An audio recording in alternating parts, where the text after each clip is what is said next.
Hey guys, Jim here again. Today I'm going to be reading the Notebook of Doom, Charge of the Lightning Bugs. I haven't been making YouTube videos for a while too.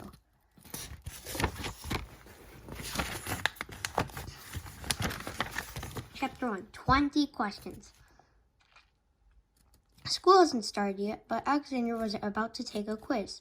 It wasn't a math quiz or a spelling quiz. It was a super secret quiz about monsters. His two best friends, Rip and Nicky, had made it for him.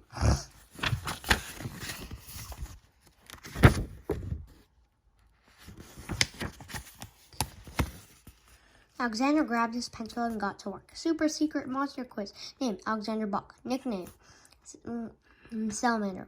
Shoe size, 4, 1 of 2. Birthday, February 29th. Favorite soup, chicken noodle. Balloon goons suck air. True, false. True. Draw a vampire. A good monster. Hi, Nicky. Avoids sunlight. Sees in the dark. Eats red juicy stuff. He writes through the questions. True, false, all of the above. Don't get eaten. The quiz was totally easy until he got to question 20. What is the stinkiest monster in the notebook? Saber-toothed skunk? Ding, ding, Rip hit a bell. Time's up, weenie. Let's see how you did, said Nicky. Rip, Nicky, and Alexander were the three members of the super secret monster patrol. They were hanging out in an old caboose of the woods, SSMP headquarters. Alexander handed his quiz to Nicky. Nice work, Salamander. You're a grade minus A You're a grade A monster fighter, or a grade A minus anyhow. Minus A monster fighter, or a grade A minus or a grade A, or a grade you're a grade A monster fighter, or a grade A minus anyhow. You missed the last question. Nuts, said Alexander. So which monster is the stinkiest? Nicky held up an old notebook. It said SSMP on the cover, and its pages were full of monster drawings. She flipped it open and passed it to Alexander. Trash squatch. Walking heap of garbage. Habitat. Out at the curb every Tuesday. Boo-hoo. Boo-hoo. Nobody ever wants to hug a trash squatch. Diet. Banana peels, rotten eggs, fuzzy bread. Behavior. These monsters smell like gym socks filled with ham salad. Warning. Trash squatches are the stinkiest. Everyone touched by trash squatch must take 3 baths. Of course. So Alexander already snapped the notebook shut. Nothing stinks worse than a trash squatch.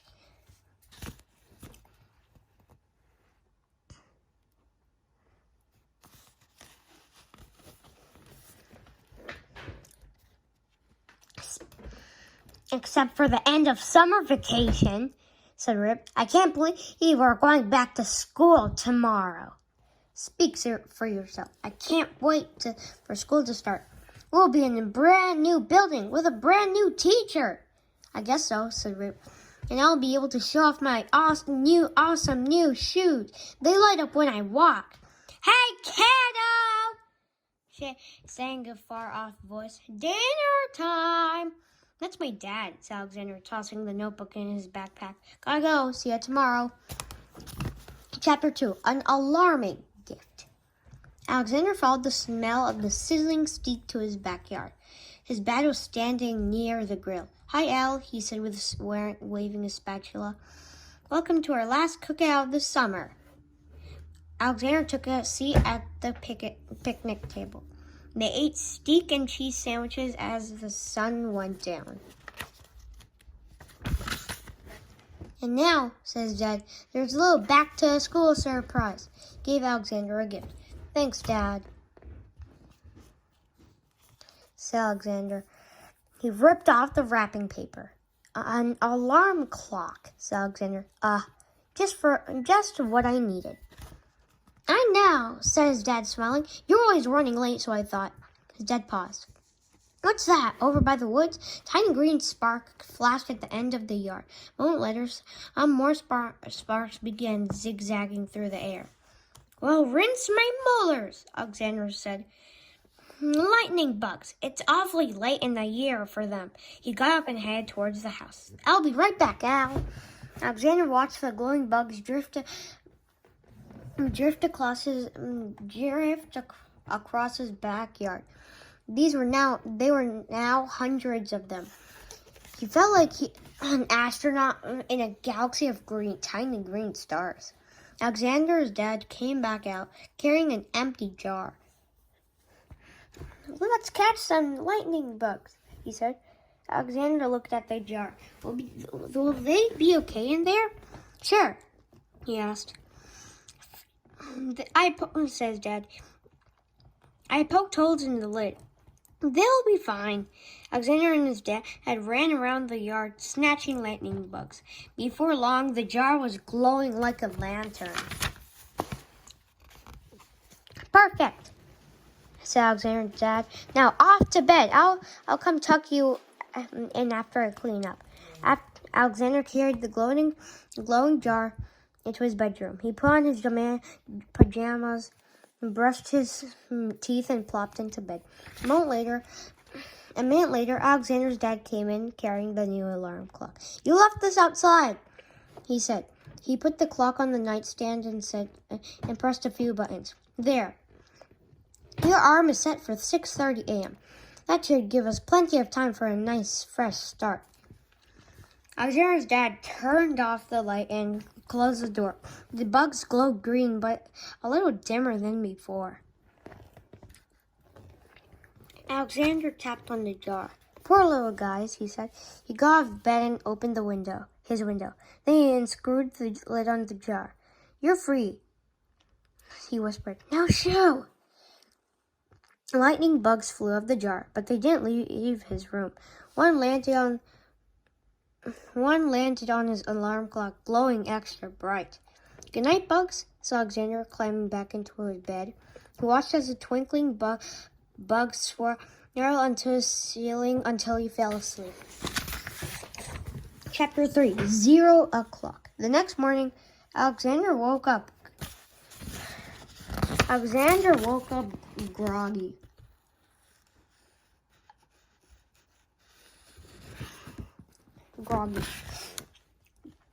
The lightning bugs were all gone. He yawned as he glanced over at his new alarm clock. Alexander rubbed his eyes. 0 o'clock? He thought. That's impossible. Bleep. A clock screen blinked. Then it displayed a strange symbol. Bleep! Alexander sat up. Huh? The clock screen went dim.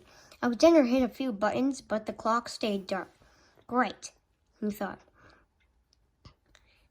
My brand new alarm clock is already broken. What time is it? He got up and shuffled out of his bedroom. He could hear his dad snoring. There was a grandfather clock in the hallway. Little hand points halfway between 10 and 11. It doesn't really matter where the big hand is pointing. Alexander is late. Dad, wake up! Alexander screamed. We overslept. Thunk. Alexander's dad had fell out of bed. He staggered into the hallway. Hey, Al, he said. He yawned wide like a lion. My alarm clock seems to be dead. Yours too? Said Alexander. That's holy overbite! Shouted Alexander's dad, pointing to a grandfather clock. It's after 10:30. We overslept. We have to go now. Alexander raced to his room to get dressed. He dashed downstairs. His dad was already there, brushing his teeth in a kitchen sink. Grab a banana for breakfast, Al, he said, and you'll have to buy lunch today. He ran at the door. Meet me at the car. Go, go, go. Alexander tried to tie his shoes with one hand. and eat a banana with the other. Then he headed outside. His dad ran over to him wearing a helmet. "Change of plans," he yelled. "We're taking our bikes. The car won't start. The battery must be dead." "That's too bad," said Alexander.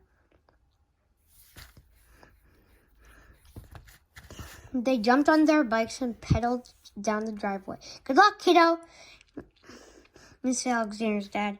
"See you after school," said Alexander. They rode off in opposite directions. Chapter 4. Falling Up.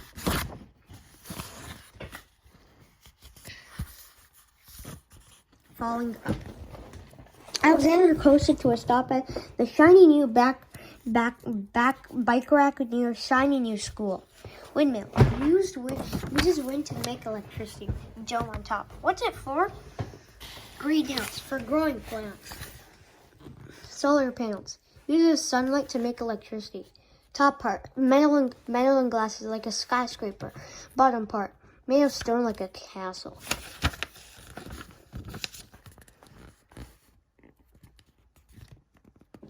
Alexander ran inside. The lobby was 14 stories tall, with 14-story windows letting in 14 stories worth of sunlight. The back wall was lined with escalators. There was a desk in the middle of the lobby. Alexander read the nameplate of the desk. Alexander did not see anyone, so he rang the bell. "Ahem!" Mr. Horsley jumped up from behind the desk. "Why are you hiding?" asked Alexander. Mr. Horsley pointed to the ceiling. "Because I had to sit under this. Those spiky cement balls." Alexander looked up. A huge sculpture hung over the desk.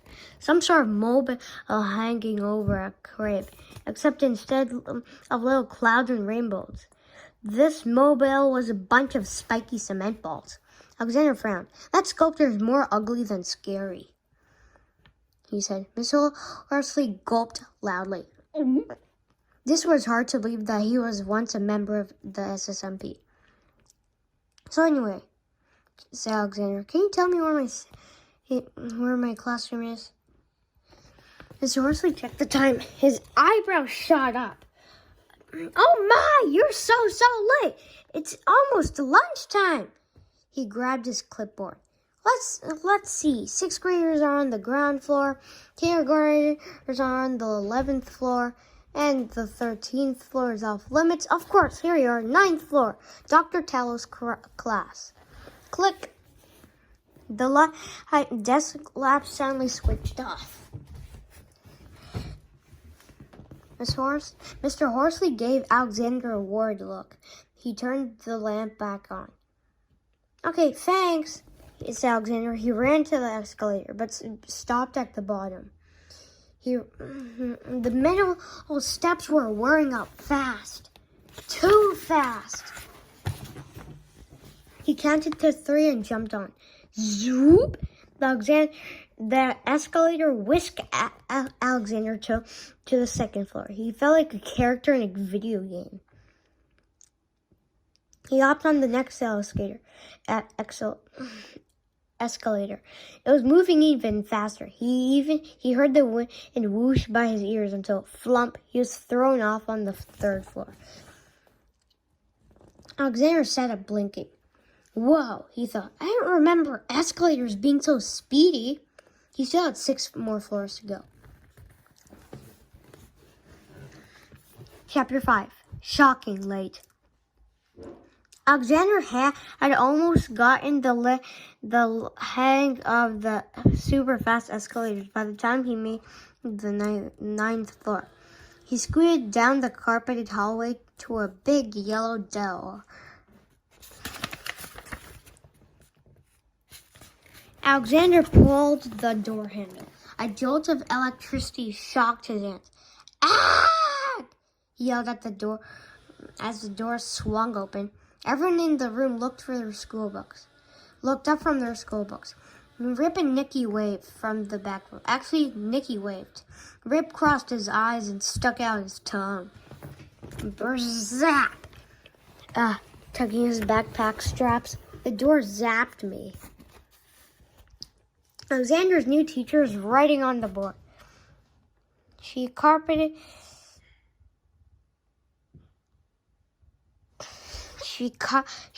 her marker and turned aloud. Sorry, I'm late, Alexander mumbled.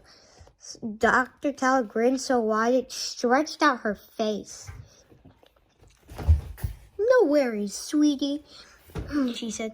It's only the first day of school. She spoke warmly. Like someone lulling a puppy to sleep. Alexander took a step into the room. It was cheery and warm. Nothing like his old classroom in the broken-down hospital. Dr. Tallow led Alexander to a desk in the front row. They went back to the board.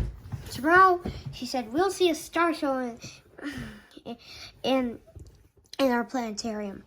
The ceiling lights began to flicker. Not again, groaned Lip. Alexander looked up at the lights. He could hear a faint humming sound. I say it's from those lightning bugs. Dr. Tallow kept smiling. Don't worry, if the lights go out, we still have these sunny windows. She glanced at the clock. But since the lights are acting up, why don't you head down to the second floor? We'll start lunch early. Everyone cheered for their new teacher except Nikki. Except Nikki. She yanked her hoodie down over her face. All Alexander could see was her frown.